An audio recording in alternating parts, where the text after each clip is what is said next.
మన భారత్ మెల్లమెల్లగా సూపర్ పవర్గా మారుతుంది. మన భారత్ ఒక అతిపెద్ద మిలిటరీ పవర్గా ఉద్భవించబోతుంది.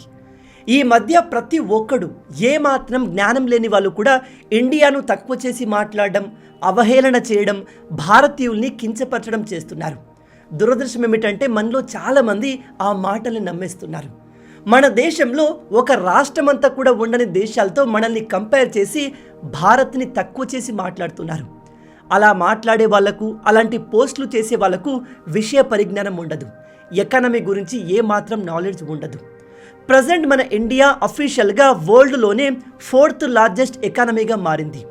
మనం జపాన్ని వెనక్కి నెట్టి 4వ స్థానాన్ని దక్కించుకున్నాము. ప్రజెంట్ మన భారత GDP $4.18 trillion and very soon 2-3 సంవత్సరాల్లోనే జర్మనీని కూడా దాటేసి 3rd బిగ్గెస్ట్ ఎకానమీగా మారబోతున్నాం. ప్రపంచవ్యాప్తంగా ఉన్న టాప్ ఎకనామిస్టులు, జాగ్రత్తగా వినండి, చిల్లర యూట్యూబ్ వీడియోలు చేసేవాళ్ళు కాదు, టాప్ ఎకనామిస్టులు, ఎక్స్పర్ట్లు చెప్పేది ఏమిటంటే 2030 కల్లా మన దేశ జీడిపి 7.3 ట్రిలియన్కి చేరి జర్మనీని కూడా దాటేసి వరల్డ్లోనే 3rd బిగ్గెస్ట్ ఎకానమీగా మారుతుంది.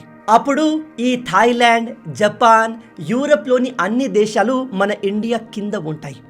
ఫస్ట్ అమెరికా ఉంటుంది, సెకండ్ చైనా ఉంటుంది, అండ్ 3rd ప్లేస్లో మన ఇండియా ఉంటుంది. ఇది మన భారత్ యొక్క పవర్. అంతేకాని ఎవడో చిల్లరగాడు ఏదో అనేస్తే ఇండియా వీక్ అవ్వదు, తక్కువ అసలే కాదు. ఉదాహరణకు చెప్తున్నాను, థాయిలాండ్ మొత్తం జీడిపి ఎంతో మీకు తెలుసా? దాదాపు $550 బిలియన్. అంటే ప్రజెంట్ మన ఎకానమీలో 25%. ఆ దేశం మన ఒక రాష్ట్రమంతా ఉండదు. అలాంటి దేశంతో భారత్ని కంపేర్ చేయొచ్చా?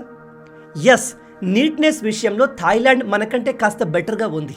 ఎందుకంటే చిన్న దేశం, తిప్పి కొడితే 6 కోట్ల మంది జనాభా లేరు.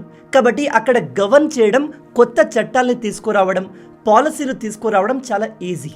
కానీ థాయిలాండ్ కంటే 25-30 రెట్లు పెద్దదైన భారత్లో అలాంటివి చేయడం అంత ఈజీ కాదు.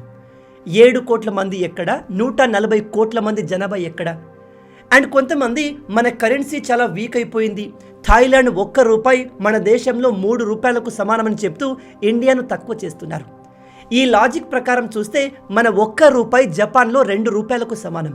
అలాంటప్పుడు మనం జపాన్ కంటే బాగా అభివృద్ధి చెందాము అని చెప్పుకోవచ్చా?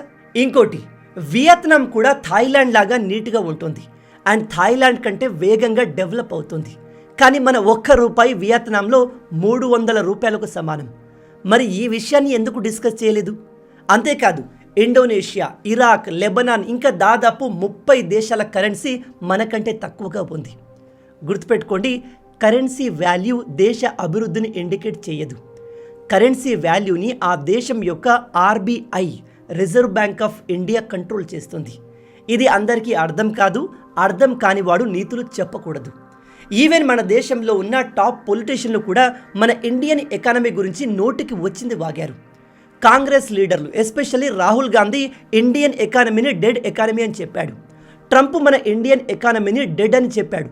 కానీ ఇప్పుడు డెడ్ ఎకానమీ ఏదైనా ఉంది అంటే అది అమెరికా ఎకానమీ, ఈ ట్రంప్ గాడి ఎకానమీ. ప్రజెంట్ ఇండియా వరల్డ్లోనే ఫాస్టెస్ట్ గ్రోయింగ్ ఎకానమీ.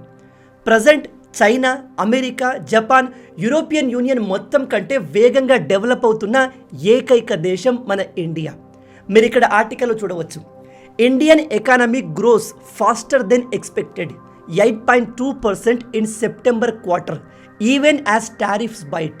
ఈ పొగరుబోతు ట్రంప్ గాడు ఇండియా పైన 50% టారిఫ్ వేసి ఇండియా ఎకానమీ డెడ్ అయిపోయింది, ఆ దేశం ముందుకు సాగదు అన్నాడు. కానీ వీడు ఆశ్చర్యపోయేలాగా ప్రపంచంలోనే అత్యధికంగా టారిఫ్ మన దేశం పైన ఉన్నప్పటికీ మనం ప్రపంచ దేశాలన్నిటికంటే వేగంగా అభివృద్ధిని చూపించాం. ఇది చూసి ప్రపంచ దేశాలు షాక్ అయ్యాయి. వరల్డ్ వైడ్గా ఉన్న ఎకనామిక్ ఎక్స్పర్ట్లు ఇండియాను పొగుడుతున్నారు. ఇన్వెస్ట్ చేయాలి అనుకుంటే ఇండియాలోనే చేయండి, ఇండియా వేగంగా అభివృద్ధి చెందుతుంది అని చెప్తున్నారు. అలాంటి మన దేశం గురించి ఎవడో ఒక చిల్లరగాడు చిల్లర మాటలు మాట్లాడితే మనం తక్కువైపోతామా? మన దురదృష్టం ఏమిటంటే మనకు శత్రువులు ఎక్కడో బయట లేరు, మనతో పాటు మన దేశంలోనే ఉన్నారు. వాళ్ళు సమయం వచ్చినప్పుడల్లా ఇండియా గ్రోత్ని అటాక్ చేస్తూనే ఉంటారు. ఇక డిఫెన్స్ గురించి మాట్లాడదాం. భారత డిఫెన్స్ గురించి కూడా ఒక అద్భుతమైన న్యూస్ వచ్చింది. మీరు ఇక్కడ ఆర్టికల్లో చూసినట్టయితే India approves proposal worth nearly $8.8 billions to enhance capabilities of armed forces. మన భారత్ 73,000 కోట్ల రూపాయలు ఇన్వెస్ట్ చేసి అడ్వాన్స్ వెపన్స్ని పర్చేస్ చేస్తుంది అండ్ భారత్లోనే తయారు చేయబోతుంది. ఇందులో low level light weighted radars, loiter munition system, long range guided rocket ammunition, Pinaka rocket system, integrated drone detection and interdiction system ఇవన్నీ ఉన్నాయి. ఇవన్నీ కూడా మన ఇండియన్ ఆర్మీకి ఉపయోగపడేవి. ఇక నేవీ విషయానికి వస్తే high frequency software defined radios, high altitude long endurance remotely piloted aircraft system అంటే డ్రోన్స్ ఉన్నాయి. ఎయిర్ ఫోర్స్ విషయానికి వస్తే automatic take off and landing recording system, Astra Mach 2 air to air missiles, Tejas fighter jets, long range precision guidance kits కూడా ఉన్నాయి. మొత్తంగా 73,000 కోట్ల worth defence ఎక్విప్మెంట్స్ని మన దేశంలో తయారు చేయబోతున్నారు. ఒక విషయాన్ని బాగా గుర్తుపెట్టుకోండి, ఏ దేశ ఎకానమీ అయితే బెటర్గా ఉంటుందో ఆ దేశ డిఫెన్స్ ఫోర్స్ కూడా అంతే పవర్ఫుల్గా ఉంటుంది. కొన్ని దేశాలు ఉంటాయి వాళ్ళ ఎకానమీ వరస్ట్గా ఉంటుంది కానీ మిలిటరీ పరంగా మేము చాలా స్ట్రాంగ్ అని చెప్పుకుంటారు. అది పచ్చి అబద్ధం. మీ దగ్గర సరిపడే డబ్బులు లేనప్పుడు మీ మిలిటరీ స్ట్రాంగ్ ఎలా అవుతుంది? దీనికి బెస్ట్ ఎగ్జాంపుల్ ఈ పాకిస్తాన్. వీళ్లకు తినడానికి తిండి లేదు కానీ బయట మాత్రం మేము ఒక సూపర్ పవర్, మా మిలిటరీ స్ట్రాంగ్ అని చూపించుకుంటారు. కానీ అది అబద్ధం. వన్స్ ఇండియా ఫుల్ ఫ్లెడ్జ్ వార్ని స్టార్ట్ చేస్తే పాకిస్తాన్ తట్టుకోలేదు. ఇది ఆపరేషన్ సింధూర్ సమయంలో క్లియర్గా ప్రూవ్ అయింది. మళ్ళీ అలాంటి యుద్ధం స్టార్ట్ అయితే ఈసారి పాకిస్తాన్ మిగలదు. అది వాళ్లకు తెలుసు. రీసెంట్గా మన ఇండియా ఒక వెరీ పవర్ఫుల్ న్యూక్లియర్ మిసైల్ని సముద్రం లోపల నుంచి సబ్మరైన్ నుంచి లాంచ్ చేసి టెస్ట్ చేసింది. అదే K4 మిసైల్. దీని గురించి మనం ఒక డెడికేటెడ్ వీడియో కూడా చేశాము. ఆ మిసైల్ ఎంత పవర్ఫుల్ అంటే ఇది దాదాపు 3,500 కిలోమీటర్ల దూరంలో ఉన్న శత్రువుని న్యూక్లియర్ బాంబు వేసి బూడిద చేయగలదు. ఈ టెస్ట్ సూపర్ సక్సెస్ అయింది. అది చూసి చైనాలో వణుకు మొదలైంది.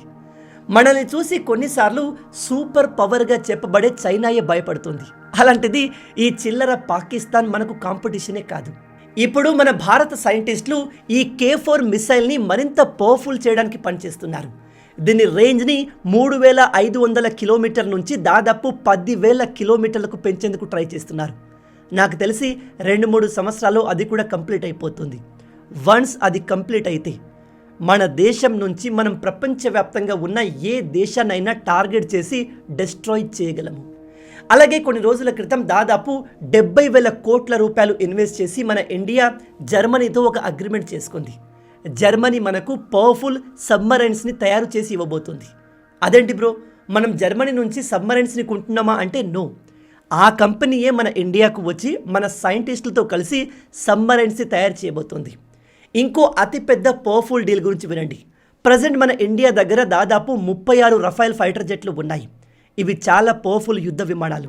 వీటిని ఉపయోగించే మనం పాకిస్తాన్కి ఆపరేషన్ సింధూర్లో చుక్కలు చూపించాము. అయితే అలాంటి ఇంకో 114 ఫైటర్ జెట్స్ని ఇండియా కొనబోతుంది. దీనికి మనకు దాదాపు 2 లక్షల కోట్ల రూపాయలు ఖర్చు కాబోతుంది. అయితే ఈ విమానాలు కూడా మన భారత్లోనే తయారు చేయబడతాయి. మన భారత సైంటిస్టులతో ఫ్రాన్స్ సైంటిస్టులు ఇక్కడికి వచ్చి కలిసి పనిచేస్తారు. దాంతో మన సైంటిస్టులకు కూడా ఇలాంటి పవర్ఫుల్ ఫైటర్ జెట్లు తయారు చేసే విషయంలో ఎక్స్పీరియన్స్ లభిస్తుంది. ఇప్పుడు మీలో కొందరు అనుకోవచ్చు, బ్రదర్ మన ఇండియా ఇన్ని వేల లక్షల కోట్లు పెట్టి వెపన్స్ని ఎందుకు కొంటుంది అని. ఒక దేశం సూపర్ పవర్గా మారినప్పుడు ఆ దేశానికి సెక్యూరిటీ కూడా అంతే అవసరం. ఉదాహరణకి ఒక వ్యక్తి నార్మల్గా ఉన్నప్పుడు అతను రోడ్డు పైన ఎలా తిరిగినా ఎవరు పట్టించుకోరు. అదే ఒక సెలబ్రిటీగా మారితే, ఒక పవర్ఫుల్ లీడర్గా మారితే శత్రువులు కూడా అదే లెవెల్లో ఉంటారు. కాబట్టి సెక్యూరిటీ అవసరం. సేమ్ అదే విధంగా 2030 కల్లా మన ఇండియా వరల్డ్లోనే 3rd బిగ్గెస్ట్ ఎకానమీ కాబోతుంది. మనల్ని శత్రువులు కూడా అదే లెవెల్లో టార్గెట్ చేయబోతున్నారు. ఆల్రెడీ మన పక్కనే ఉన్న ఈ పాకిస్తాన్ అండ్ ఇప్పుడు కొత్తగా ఈ చిల్లర బంగ్లాదేశ్ మనల్ని కంటిన్యూగా టార్గెట్ చేస్తూనే ఉంటాయి. వీళ్ళను ట్యాకిల్ చేయడం మనకు పెద్ద విషయం కాదు. కానీ వీటి వెనకాల చైనా, అమెరికాలు ఉంటాయి. వాళ్ళు కావాలని ఈ పెంపుడు కుక్కల్ని ఉపయోగించి మన ఇండియాను టార్గెట్ చేస్తారు. అందుకే ఇండియా ముందుగానే ప్రిపేర్ అవుతుంది. ఒకవైపు మన ఎకానమీ పెరుగుతున్నప్పుడు మనం వెపన్స్ పైన, డిఫెన్స్ పైన ఖర్చు చేసే బడ్జెట్ని కూడా పెంచుతున్నాము. దాంతో మన ఇండియా రాబోయే 2-3 సంవత్సరాల్లోనే ఎంత పవర్ఫుల్గా మారుతుంది అంటే ఈ పాకిస్తాన్ అండ్ బంగ్లాదేశ్ లాంటి దేశాలు మన గురించి ఆలోచించడానికే భయపడతాయి. ఉదాహరణకు చెప్తున్నాను, సౌదీ అరేబియా ఒక రిచెస్ట్ కంట్రీ, వాళ్ళ దగ్గర చాలా డబ్బు ఉంది. ఇజ్రాయెల్ కూడా ఒక పవర్ఫుల్ కంట్రీ, జపాన్ కూడా ఒక పవర్ఫుల్ కంట్రీ. కానీ అవి ఎప్పటికీ సూపర్ పవర్ కాలేవు. ఎందుకంటే ఈ దేశాల దగ్గర మిలిటరీ ఉంటే ఎకానమీ ఉండదు, ఎకానమీ ఉంటే మిలిటరీ ఉండదు. కానీ మన భారత్ లాంటి సూపర్ పవర్ దగ్గర రెండూ ఉన్నాయి. చైనా దగ్గర కూడా ఉన్నాయి అండ్ అమెరికా దగ్గర కూడా ఉన్నాయి. అందుకే భవిష్యత్తులో ఈ 3 దేశాలే సూపర్ పవర్గా ఉండబోతున్నాయి. వీటి మధ్య అతిపెద్ద పోటీ జరగబోతుంది. ప్రజెంట్ మన భారత జీడిపిలో కేవలం 1.9%ని మాత్రమే మనం డిఫెన్స్ బడ్జెట్ పైన ఇన్వెస్ట్ చేస్తున్నాము. కానీ ఇప్పుడు చాలామంది నిపుణులు, జియో పొలిటికల్ ఎక్స్పర్ట్లు చెప్పేది ఏమిటంటే ఇండియా తన డిఫెన్స్ బడ్జెట్ని ఇంక్రీజ్ చేయాలి, 1.9% నుంచి అట్లీస్ట్ 4%కి పెంచాలి అని. అంటే రాబోయే రోజుల్లో భారత్ అతిపెద్ద మిలిటరీ పవర్గా మారబోతుంది. ఆల్రెడీ మనం వరల్డ్లో 4th లార్జెస్ట్ మిలిటరీ. ఇంకా బడ్జెట్ని పెంచితే భారత్ ఎంత పవర్ఫుల్గా మారుతుందో ఒకసారి ఆలోచించండి. అందుకే ఇవన్నీ తెలిసిన వాడు ఎవ్వడు కూడా మన భారత్ని తక్కువ చేసి మాట్లాడు. అలా మాట్లాడిన వాడికి జ్ఞానం లేదు అని అర్థం. అలాంటి వాళ్ళను పట్టించుకోకండి, ఇగ్నోర్ చేసేయండి. మొత్తంగా ఇవే ఈ వీడియోకి సంబంధించిన పూర్తి విషయాలు. ఈ వీడియో మీకు నచ్చింది అనుకుంటున్నాను. అండ్ ఈ విషయాలు ప్రతి ఒక్కరికి తెలిసేలా వీడియోని షేర్ చేయండి. మన తెలుగు యువతను ఎంత వీలైతే అంత దేశభక్తులుగా మార్చాలి అనే మిషన్తో పనిచేస్తున్నాము. ఛానల్ని సబ్స్క్రైబ్ చేసుకొని ఆ మిషన్లో మీరు భాగమవ్వండి. రాబోయే వీడియోలో ఇంకో ఇంట్రెస్టింగ్ టాపిక్తో మళ్ళీ కలుద్దాం. అంటిల్ దెన్, జై హింద్ అండ్ జై భారత్.